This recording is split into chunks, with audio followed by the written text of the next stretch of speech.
তাই করবে, জাকাত প্রদান করবে, অথচ আজকে দেখা যায় জাকাত দেওয়ার উপযুক্ত হওয়ার পরে মানুষ জাকাত আদায় করে না। এই ব্যাপারে আমার ইউটিউবে জাকাত সম্পর্কে আলোচনা আছে, বিস্তারিত লম্বা আলোচনা আছে। জাকাত কত মূল্যবান একটা ইবাদত যে আপনার জাকাত ফরজ হয়ে গেছে অথচ আপনি আদায় করছেন না। অথচ আবু বকর সেই জামানায় বলেছিলেন যারা জাকাত আদায় করবে না তাদেরকে হত্যা করে দাও, সাই সাই করে কেটে দাও, ওদের বাঁচার কোনো পথ নাই। শুধু তাই নয়, যদি আরবের মাটি হয়, যদি আরবের মাটি হয়, যদি জাকাত আদায় না করে তাকে গর্দান মেরে কেটে দেবে, ওর বেঁচে থাকার অধিকার নাই, তাকে বন্দি করা হবে। তাহলে জাকাত কত গুরুত্বপূর্ণ জিনিস যে আপনাকে জাকাত আদায় করতে হবে।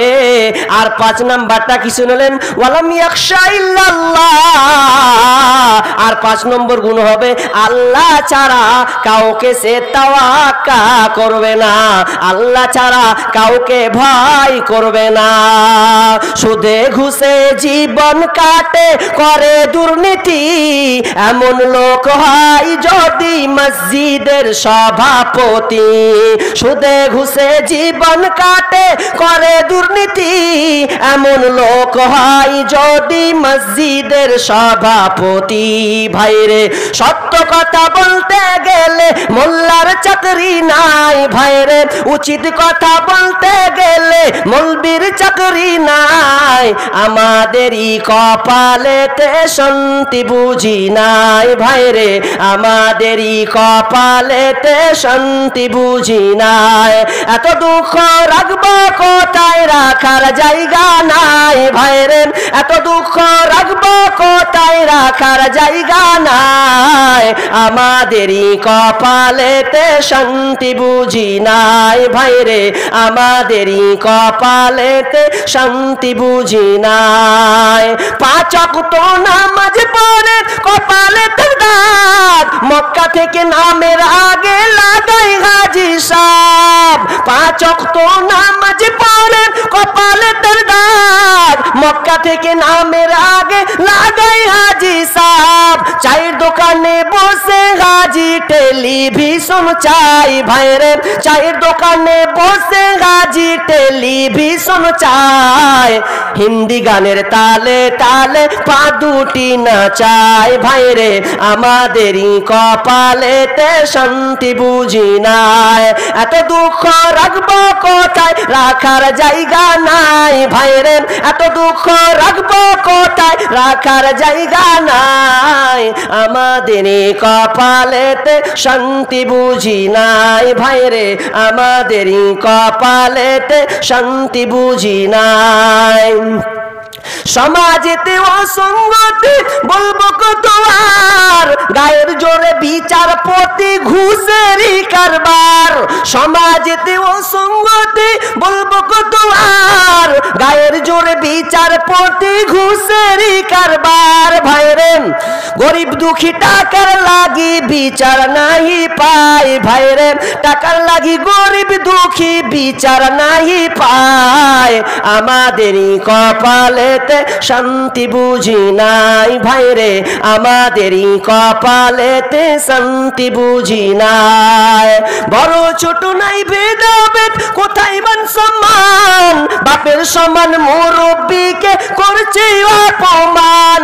বড় ছোট নাই ভেদাভেদ, কোথায় মান সম্মান, বাপের সমান মুরব্বিকে করছে অপমান। ভাইরে 8 বছরের ছেলে যদি ডাইরেক্ট বিড়ি খায়, ভাইরে 8 বছরের পোলা যদি সামনে বেরি খায়। আমাদেরই কপালেতে শান্তি বুঝি নাই, ভাইরে আমাদেরই কপালেতে শান্তি বুঝি নাই। এত দুঃখ রাখবো কোথায়, রাখার জায়গা নাই, ভাইরে এত দুঃখ রাখবো কোথায়, রাখার জায়গা নাই। আমাদেরই কপালেতে শান্তি বুঝি নাই, ভাইরে আমাদেরই কপালেতে শান্তি বুঝি নাই। তাহলে 5টা গুণে যারা গুণান্বিত হবে তারাই কেবলমাত্র এই মসজিদ আবাদ করবে। আজ তো বাজারে না কোথায় পেতেন জানেন? বলছে মসজিদে দেখো পেয়ে যাবে। আর আজকালকার মসজিদ লয় বাজারে ঢুঁড়িয়া ঢুঁড়িয়া কোন ঢেজে আছে আল্লাহ জানে। ও বাজারে আড্ডা মারবে কিন্তু মসজিদে গিয়ে বসে না। যান মসজিদকে আবাদ করতে শিখুন। আমরা মসজিদে ঝাড়ু দিয়েছি, এরকম হাত তুলেন তো কেউ। মসজিদ ঝাড়ু দিয়েছেন কই দেখি? মাশাআল্লাহ। মসজিদে ধারুন। মসজিদেরই সাথে আমার, মসজিদেরই সাথে আমার ঝাড়ুদার বানাও হে আল্লাহ, দোয়া কবুল করো আমার, হে আল্লাহ দোয়া কবুল করো আমার। আর কাজী নজরুল কি বলেছেন?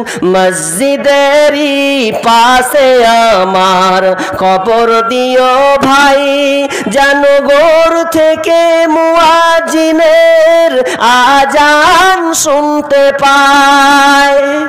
যদিও এটা নিয়ে অনেকে মন্তব্য করেছেন, কিন্তু লিখেছেন, লেখাটা খুব একদিক দিয়ে চমৎকার, যে মসজিদ কত গুরুত্বপূর্ণ একটা জায়গা, যে মসজিদ আবাদ করতে শিখুন। আমরা কিন্তু মসজিদ আবাদ করতে পছন্দ করি না, ওই মৌলবীকে ঠেট মারি, এই এটা হলো না কেন, এটা লেট হলো কেন, আপনাদেরকে না আমাদের ওইদিকে খুব মৌলবীর উপরে চাপ কেন, তোমার আবার লাশ, তুমি লাশ সাহেব। হ্যাঁ, আমি ঔরঙ্গাবাদে প্রায় 1-2-3 বছর ছিলাম।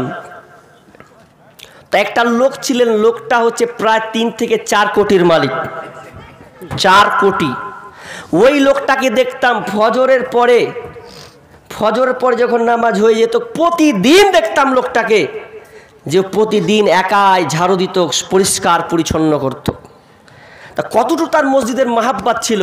আর আজকে আমরা ফুটা ফাটা কুন্ডেকার একটা মেম্বার প্রধান হয়ে গেছি, বা কিছু দুঃখ নিয়েন না, অথচ আপনি বুক ফুলিয়ে বলেন কোনোদিন গিয়েছেন আপনি মসজিদটা একটু পরিষ্কার করতে, যে আমি মসজিদটা গিয়ে আমি একটু পরিষ্কার করি। কত মূল্যবান মসজিদ, এই মসজিদকে আপনি বুকে টেনে নিয়েছেন, আপনি মনে করছেন দান দিয়ে দিলাম, এটাই না। দানের পাশাপাশি আপনাকে মসজিদ আবাদ করতে শিখতে হবে, মসজিদে যেতে হবে, মসজিদের কোনটা অভাব হয়েছে একটু টুকটুক করে তাকিয়ে আসবেন। মসজিদের কত ফজিলত জানেন? কি বলছেন? যে রাসূল সাল্লাল্লাহু বলছেন, মান বানালিল্লাহি মসজিদান বানাল্লাহু লাহু বাইতান ফিল জান্নাহ। কেউ যদি আল্লাহর উদ্দেশ্যে, আল্লাহর সন্তুষ্টির উদ্দেশ্যে যদি কেউ মসজিদ বানায়, তা আল্লাহ তাআলা কি করবেন? তার জন্য জান্নাতের ঘর বানিয়ে রেখেছেন। শুধু তাই নয়, আপনি যদি পাখির বাসার পরিমাণও যদি আপনি একটা মসজিদ করতে পারেন, তো তার জন্য জান্নাত রয়েছে। এটা আমার কথা নয়, স্বয়ং বিশ্বনবী বলছেন। কত দামি জিনিস বলেন তো। একজন বনি সালামা, একজন সাহাবী, তিনি তার সমস্ত মাল মানে বাড়িকে ভেঙে দিয়ে মসজিদে নববীর পাশে ঘর করবেন। তা আল্লাহ রাসূল বলছেন যে, যখন আল্লাহ রাসূল খবর পেলেন, তো বনি সালামাকে বলছেন যে, কি সালামা, কি ব্যাপার, তুমি শুনছি না কি যে ঘর ভেঙে দিয়ে তুমি মসজিদের নববীর পাশে ঘর করছো? তো বলছে, হ্যাঁ আপনি ঠিকই শুনেছেন। বলছে, করিও না, তোমার বাড়ি ওখানেই থাক, ওখানেই থাক তোমার বাড়ি। কেন? বলছে, তুমি বাড়ি থেকে যখন উজু করে আসবে, প্রত্যেকটা পা যখন ফেলবে, তো সমস্ত পায়ের পরিবর্তে তুমি একটা একটা একটা করে পদে তুমি নেকি পাবে, এবং তোমার গুনাহগুলো ঝরে যাবে। তো বলছে, এ তো সওয়াব। তো ওই আবু সালামা আর ভাঙেননি, থেকে গেছেন, বাড়ি থেকে আসতেন, নামাজ পড়তেন। তো তাহলে মসজিদ কত গুরুত্বপূর্ণ দামি একটা ঘর, ইবাদত, যে আমরা আজকে মসজিদকে ভুলে গেছি। আরে আপনার কষ্ট হচ্ছে, দুঃখ হচ্ছে, আপনাকে ভালো লাগে না, যান মসজিদে গিয়ে বসেন, পরিষ্কার করেন, ঝাড়ু দেন, সাফ করেন, 2 রাকাত সালাত আদায় করেন, দেখেন আল্লাহ আপনার শান্তির প্রশান্তি আনিয়ে দেবে। কিন্তু আমরা কি করি?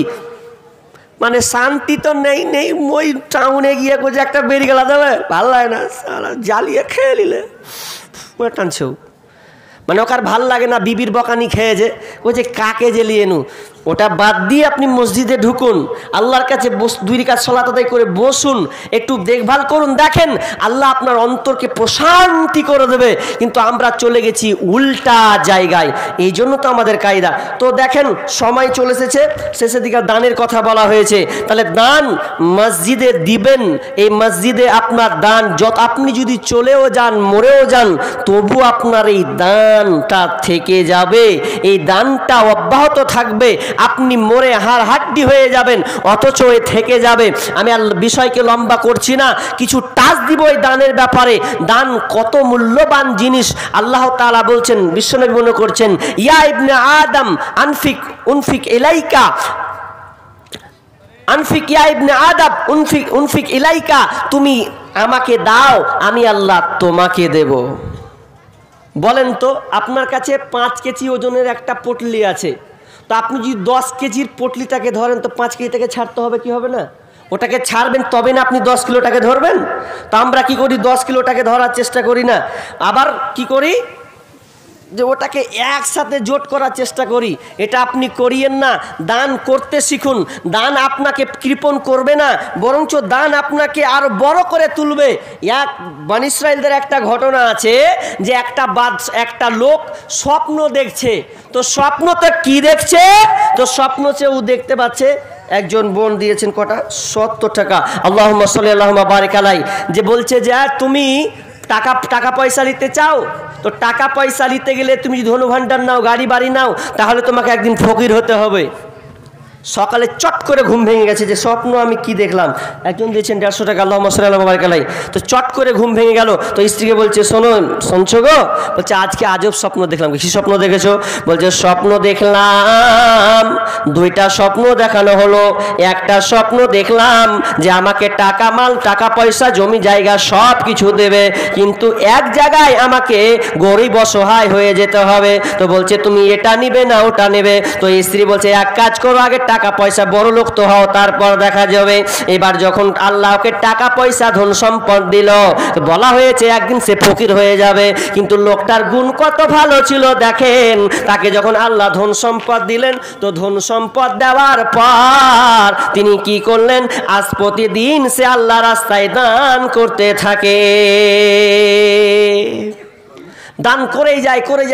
তো লোকটা বলছে যে আমাকে স্বপ্ন দেখা হলো যে আমার মাল কমে যাবে, তো মাল দেখছি ডেইলি বেড়েই যাচ্ছে, ব্যাপার কি? তো আবার স্বপ্নে দেখানো হলো আপনি তো ফকির হবে, তুমি নিচে নেমে যাবে, কিন্তু না, আমি আল্লাহ তোমাকে দান দিয়েছি, কিন্তু এই দানটা তুমি আবার গরিব অসহায়কে দিয়েছো, এটা আল্লাহ খুশি হয়েছেন, এই জন্য আল্লাহ তোমাকে আস্তে আস্তে বড় পদে তুলেছে।